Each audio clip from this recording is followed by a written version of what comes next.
পৃথিবীর মানচিত্র থেকে ইসরায়েলকে মুছে ফেলতে চায় কিম জং উন। মধ্যপ্রাচ্যে ইরান ইসরায়েল সংঘাত যখন চরম উত্তেজনার পর্যায়ে, ঠিক তখন উত্তর কোরিয়ার নেতাকে ঘিরে ছড়িয়ে পড়া এমন এক হুঁশিয়ারি আন্তর্জাতিক অঙ্গনে নতুন করে আলোড়ন তুলেছে।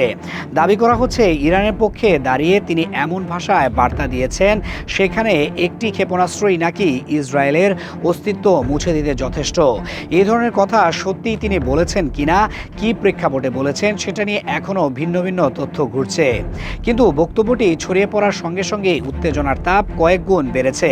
কারণ এখানে শুধু একটা রাজনৈতিক মন্তব্য নেই, আছে সামরিক সক্ষমতার ইঙ্গিত, আছে যুদ্ধের ভাষা, আর আছে এমন এক বার্তা যেটা শুনলেই বোঝা যায় এটি কেবল তেল আবিবকে নয়, ওয়াশিংটনকেও লক্ষ্য করে ছোড়া। এই কথার সময়টা খুব হিসেব করে দেখলেই বোঝা যায় কেন এত আলোড়ন। সংঘাত যখন চরমে, তখন প্রতিটা রাষ্ট্র নিজের পজিশন শক্ত করে, প্রতিটা মিত্র দেশ নিজের নিরাপত্তা নতুন করে মাপে, আর প্রতিটা ভুল তথ্য আগুনে ঘি হিসেবে কাজ করে। এমন মুহূর্তে উত্তর কোরিয়ার মতো ক্ষেপণাস্ত্র সক্ষম রাষ্ট্রের নেতা যদি ইরানের পক্ষে সরব হন, সেটার মানে দাঁড়ায় সমীকরণ আর আগের মতো থাকছে না।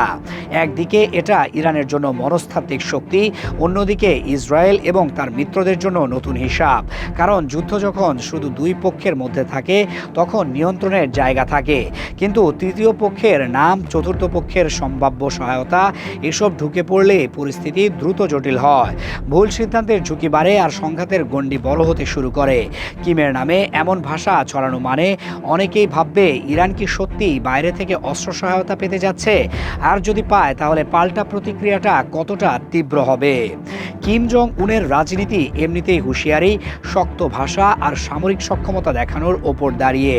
তিনি বহুবার প্রমাণ করেছেন কথা দিয়ে তিনি চাপ তৈরি করেন আর সেই চাপ দিয়ে দর কষাকষির জায়গা বানান। তাই ইরান ইস্যুতে তার নাম জড়িয়ে যাওয়ার মানে শুধু আবেগী সমর্থন নয়, এটা কৌশলগত বার্তা।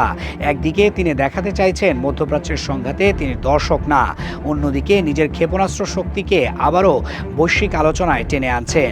তবে সমস্যাটা হলো এমন ভাষা অনেক সময় কথার মধ্যে সীমাবদ্ধ থাকে না।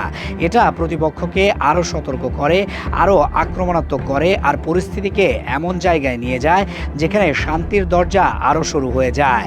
এ অবস্থায় কিমের নামে ছড়িয়ে পড়া হুঁশিয়ারি অনেক বিশ্লেষকের কাছে চাপে ফেলার রাজনীতি বলেই মনে হচ্ছে, যাতে ইসরায়েল ও যুক্তরাষ্ট্রকে বার্তা দেওয়া যায় যে সংঘাত বাড়ালে তার প্রতিক্রিয়া কোথায় গিয়ে দাঁড়াতে পারে।